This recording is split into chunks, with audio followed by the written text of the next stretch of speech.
Wartawan ini sedang merekam sebuah program. Tiba-tiba sesuatu di kejauhan menarik perhatiannya. Dia memutar kamera di sekitar, perlahan-lahan memperbesar, dan ia melihat percikan air di atas es. Sepertinya ada makhluk yang bersembunyi di bawahnya. Tapi Mike belum mengetahuinya. Penemuannya telah menempatkan kota yang terisolasi ini perhatian dunia. Ketika wali kota tiba di tempat kejadian, Mike mengangkat kamera ke gua es. Ketika sesuatu muncul dari dalam air, Mike sedikit bingung. Mengapa paus tetap berada di bawah lubang es? Alih-alih melanjutkan hidup, penduduk desa mengatakan kepadanya, tahun ini suhu telah mendingin dengan sangat cepat. 00 laut membeku dalam semalam. Paus tidak bisa berenang sejauh itu di bawah es. Jadi mereka harus tinggal di sini untuk tetap bernapas. Dan itu bukan yang terburuk. Dalam waktu 3 hari, lubang itu akan membeku. Dan kemudian keluarga 3 paus yang malang akan terperangkap di lautan es yang gelap dan mati. Saat itulah ayah paus muncul kembali. Dia tahu persis apa yang akan terjadi padanya, istri dan anak-anaknya. Tetapi dalam menghadapi kekuatan alam yang kejam, tidak ada yang bisa ia lakukan. Pada akhir malam, Mike tidak bisa melupakan ekspresi keputusasaan di mata ikan paus itu. Jadi ia mengedit rekamannya dalam semalam, dan mengirimkannya langsung ke New York. Hari berikutnya, paus itu ada di berita. Kisah ini segera menarik perhatian masyarakat. Tidak lama kemudian, media dikerumuni oleh para jurnalis. Mereka semua ingin menghasilkan uang dari ikan paus. Kamar hotel di kota naik dari genap 0 menjadi 500. Namun, antusiasme mereka tidak surut. Kota perbatasan yang tenang tiba-tiba menjadi hidup. Tetapi sang wali kota tampak sibuk. Paus mungkin telah menjadi berita. Tetapi mereka tidak keluar dari bahaya. Dan tidak semuanya buruk. Penduduk setempat memiliki tradisi membunuh paus. Penduduk desa sudah merencanakan bagian ikan mereka. Wali kota tidak ingin mengambil keuntungan dari ikan. Tetapi penduduk desa harus mencari nafkah. Tidak ada yang bisa dilakukannya. Segera setelah itu, sebuah konferensi pers diadakan di kota. Perwakilan masyarakat adat memperdebatkan kasus mereka, menekankan bahwa perburuan paus adalah cara hidup mereka. Itu masuk akal dan legal. Ana dari masyarakat hewan tidak mau kalah, bahwa kapal pemecah es sedang dalam perjalanan. Paus-paus itu akan segera dikembalikan ke laut. Mereka berselisih paham.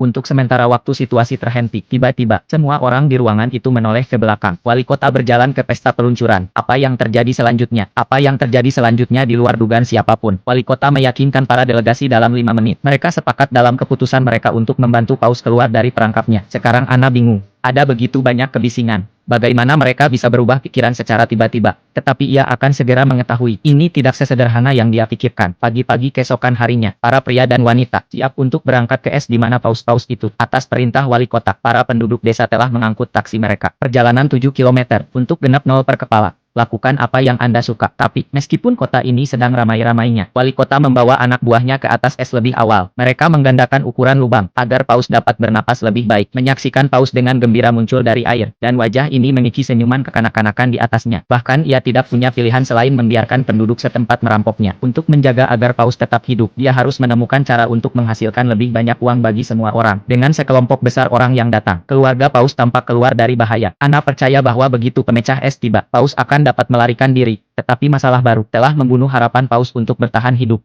Wanita ini melompat ke samudra Arktik pada suhu -0 di bawah 0. Semua orang mengenakan jaket bulu. Dia hanya mengenakan pakaian selam tipis, dan dia tidak merasakan dingin sama sekali. Ana menolak teman-temannya. Dia menggigit snorkelnya, dan menyelam ke dalam air es. Airnya tertutup es. Laut pun hening, kecuali secercah cahaya melalui lubang. Kegelapan menguasai dunia yang dingin ini. Ana tidak takut. Perhatiannya tertuju pada pemandangan di hadapannya. Sekelompok paus berenang ke arahnya. Dengan rasa ingin tahu mengamati wanita itu. Tiba-tiba, Ana memperhatikan ekor paus kecil dengan jaring ikan yang melilit ekornya. Ia berenang ke arahnya, dan paus muda itu tahu bahwa manusia di depannya ada di sana untuk membantunya. Dia tetap berada di tempatnya. Siapa sangka bahwa wanita ini akan mempertaruhkan hidupnya hanya untuk membersihkan tumpukan jaring ikan. Ana berenang perlahan di belakang paus muda, menarik belati dari kakinya, mengiris keras melalui jaring keras dengan kekuatan. Paus muda memutar ekornya sebagai respons. Jaring terlepas tanpa hambatan. Keluarga paus berenang ke arah Ana. Sebuah gerakan diam-diam dari rasa terima kasih. Ana membeku sejenak. Kembali ke pantai. Dia dengan bersemangat mengatakan kepada semua orang, bayi paus tidak bisa berenang sendiri, karena jaring itu mencekik ekornya. Sekarang masalahnya sudah terpecahkan. Hanya harus menunggu es pecah. Dan itu saja. Tapi itu tidak semudah yang Ana pikirkan. Menjelang sore hari, suhu udara turun secara dramatis. Air di mulut gua telah membeku lagi. Keluarga paus belum makan selama 7 hari. Untuk bertahan hidup, mereka telah menggunakan semua energi mereka. Dan bukan itu saja, kondisi paus muda belum membaik. Meskipun mereka telah terbebas dari jaring, tetapi luka di mulutnya telah memburuk. Ia juga memiliki kasus pneumonia yang parah. Kerumunan orang bingung, tetapi tidak ada gunanya. Yang bisa mereka lakukan hanyalah berdoa agar kapal pemecah es segera tiba. Larut malam, suhu telah turun hingga -45 derajat yang belum pernah terjadi sebelumnya. Gumpalan es di mulut gua semakin tebal dan tebal. Setiap pergantian udara menjadi lebih sulit. Orang-orang memecahkan es secepat. Esnya tidak cukup cepat pecah. Mereka akan tenggelam di bawah air. Mereka harus meminta bantuan kota. Segera, Ana tiba di tempat kejadian dengan bantuan. Tom bersaudara telah membawa alat penyelamat es mereka sendiri. Itu ada di dalam air, sehingga air tidak akan membeku. Tetapi ketika mereka mengeluarkan daycare, Ana terkejut bahwa yang disebut daycare itu hanya sepotong papan busa yang diikatkan ke kipas angin. Tetapi melihat kepercayaan diri Tom bersaudara, tidak ada yang bisa dia lakukan. Ia tidak punya pilihan selain mencoba. Tetapi sebelum mesin itu bisa bekerja, generator mati lebih dulu. Suhu rendah membekukan bahan bakar generator. Ana bergegas menelepon Mike untuk mendapatkan generator baru, dan dalam perjalanan, generator tidak boleh dimatikan, atau akan membeku lagi. Ketika Mike tiba dengan tergesa-gesa, dia akan naik pesawat, tetapi ia dicegah untuk melakukannya, karena kabin ditutup. Asap knalpot dari generator akan mencekik orang-orang di dalamnya. Paus berada dalam bahaya. Tidak ada yang bisa dilakukan Ana. Dia mengatakan kepada pilot untuk tidak menutup palka dan terbang dalam angin dingin. Sebuah keputusan yang hampir membunuh semua orang. Di jalan, semua orang menggigil karena angin dingin. Suhu di dalam kabin minus 70 derajat. Udara yang berhembus keluar dari kabin menghantam wajah mereka. Berubah menjadi embun beku putih. Tiba-tiba, pesawat meluncur. Alarm berbunyi. Semua orang sangat gugup. Kelopak mata pilot membeku. Sulit untuk dilihat. Pesawat perlahan-lahan jatuh. Ana berteriak putus asa. Mike memikirkan jalan keluar. Jadi dia mengabaikan penolakan pilot. Ia memegang kepala pilot dan mulai menjilati matanya. Meskipun prosesnya sedikit menjijikkan, tapi itu bekerja dengan sangat baik. Beberapa orang tiba di tempat kejadian. Daya disambungkan kembali. Unit penghilang es berungsi. Krisis sudah berakhir untuk saat ini. Semua orang menghela napas lega. Tetapi pemecah es itu dalam masalah besar. Bayi paus ini mencoba untuk bunuh diri. Dia menjulurkan kepalanya keluar dari air. Sekali pandang ke langit, kemudian ia tenggelam ke dalam air. Namun, manusia di pantai tidak tahu. Orang tua paus menjulurkan kepala mereka keluar dari air untuk meminta bantuan. Orang-orang menganggap ini sebagai tanda bahwa mereka siap untuk pergi. Paus-paus itu putus asa, tetapi naluri mereka untuk bertahan hidup mendorong mereka untuk mengikuti lubang yang digali oleh manusia. Orang-orang sangat senang melihat paus berangkat. Kegembiraan yang tinggi. Mereka berkumpul di pintu masuk lubang untuk menyaksikan. Dan saat itulah, Ana menyadari ada sesuatu yang salah. Bayi paus itu hilang. Ia pergi ke lubang pertama untuk mencarinya. Airnya membengkak, tetapi paus itu tidak terlihat. Ana bingung. Ia baru saja bersama orang tuanya. Bagaimana mungkin ia bisa menghilang dalam sekejap? Dan saat itulah, wali kota berbicara tentang hukum alam yang kejam untuk bertahan hidup. Bayi paus itu sangat sakit. Orang tuanya enggan pergi untuk merawatnya. Ia tidak ingin menyeret keluarganya ke bawah. Ia harus mengorbankan dirinya sendiri. Ia berhenti berenang. Ia membiarkan tubuhnya tenggelam ke dalam kegelapan laut. Ana tidak bisa menerima kebenaran. Dia berteriak kesakitan. Dia ambruk ke tanah. Kesedihan menyelimuti semua orang. Tetapi penyelamatan terus berlanjut. Hawa dingin akan datang. Mereka harus segera mencapai perairan terbuka secepat mungkin. Kalau tidak, dua paus yang tersisa akan tenggelam juga. Wali kota telah memobilisasi semua warga. Semua orang menghentikan apa yang mereka lakukan. Mereka mengambil peralatan mereka dan bergegas ke lokasi. Meskipun banyak orang datang untuk membantu, tetapi masih ada masalah di hadapan mereka. Esnya menumpuk. Dinding es telah terbentuk ribuan kilometer di bawah laut. Kapal pemecah es terjebak 200 mil jauhnya. Tidak mungkin menerobos dengan tangan. Tetapi Ana tidak menyerah. Dia mendekati presiden, berharap bahwa ia akan mengesampingkan prasangkanya untuk sementara waktu, untuk meminta bantuan dari Angkatan Laut Soviet di dekatnya. Mintalah bantuan dari pemecah es mereka. Presiden belum pernah mendengar permintaan semacam itu. Uni Soviet adalah saingan Amerika Serikat. Ana ingin meminta bantuan mereka, dan kolonel mengatakan itu tidak mungkin. Kata-kata Ana selanjutnya, tetapi kata-kata Ana berikutnya membuat mereka tidak bisa berkata-kata. Seluruh negeri menyaksikan untuk menyelamatkan paus. Saat itu tengah berlangsung pemilihan umum. Jika presiden tidak setuju, ketika itu berakhir, Ana akan berbaris dan memprotes, dan itulah bagaimana dia akan dipilih. Presiden tidak menyangka Ana akan mengatakan itu. Ia tidak tahu apa yang harus dilakukan. Pada akhirnya, solusi Ana berhasil. Presiden ditekan, setuju untuk meminta bantuan Angkatan Laut Soviet. Ketika berita itu tersiar, media berita dunia meledak. Tidak ada yang bisa membayangkan, dua rial perang dingin akan setuju untuk bekerja sama untuk menyelamatkan paus. Berita itu sampai ke tempat kejadian. Kerumunan orang terinspirasi. Semua orang penuh energi. Segera mereka menggali sampai ke kaki dinding es. 425 lubang di seluruh lautan beku. Itu adalah kerja keras, tetapi semua orang senang. Tiba-tiba, sirene berbunyi, menarik perhatian semua orang. Di kejauhan, kapal pemecah es Soviet datang dengan cepat. Ana tidak menyangka Soviet akan datang begitu cepat. Pikiran bahwa paus akan segera dapat melarikan diri. Hatinya akhirnya lega. Namun,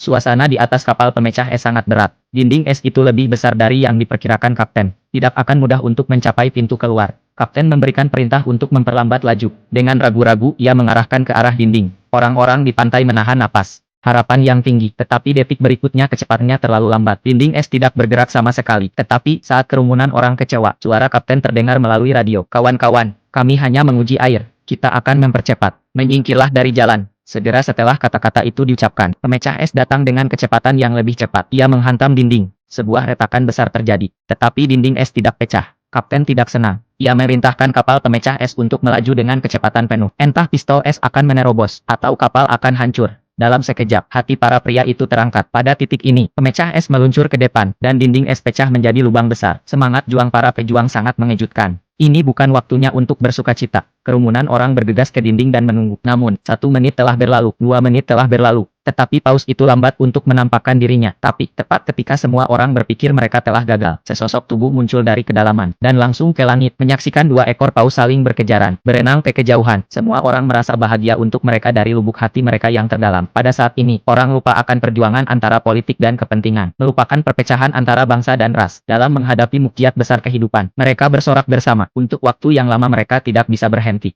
Ayah pria ini telah meninggal selama 15 tahun, tetapi pagi ini ia menerima warisan tak terduga dari ayahnya. Penasaran, ia membukanya dan melihat. Itu adalah patung es penguin. Ia dengan hati-hati meletakkan penguin itu di atas meja. 1 panggilan telepon kemudian, penguin itu secara ajaib hidup kembali. Tetapi ketika ia berbalik lagi, penguin itu telah menghilang. Saat ia bertanya-tanya, sebuah panggilan aneh menariknya. Dia perlahan-lahan berbalik. Ya ampun, ini adalah penguin hidup. Pria itu dengan hati-hati mendekati penguin. Ia menyentuhnya dengan tangannya. Setelah memastikannya hidup, dia mengambilnya dalam pelukannya. Namun, penguin itu tidak terpengaruh. Dia memberinya hadiah.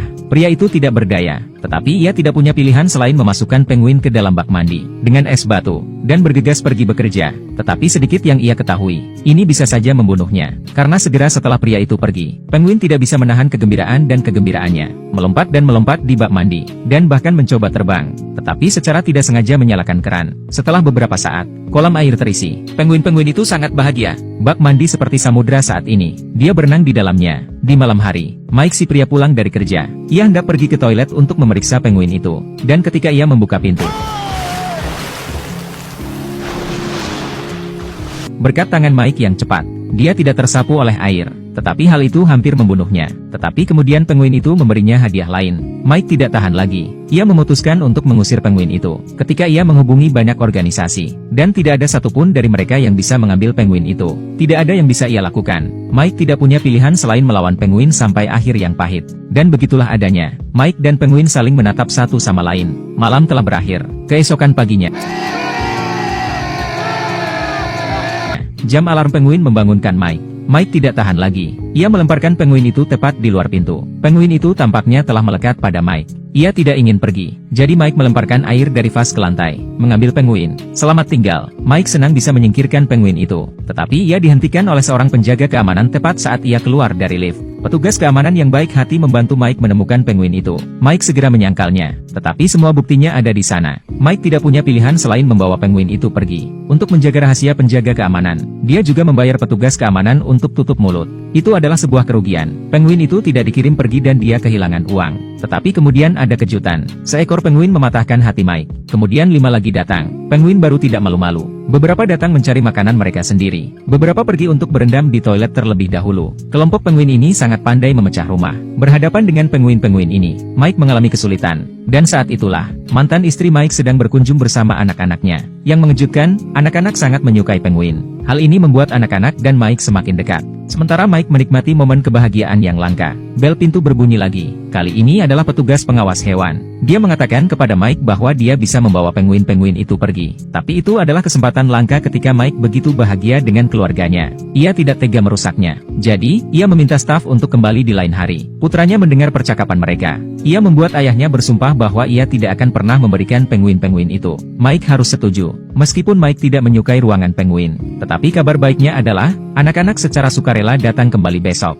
Hal ini tentu saja membuat Mike, yang biasanya hanya melihat anak-anaknya setiap setengah bulan sekali, merasa senang. Tetapi bagaimana bergaul dengan 6 penguin? Itu adalah tugas yang sulit bagi Mike.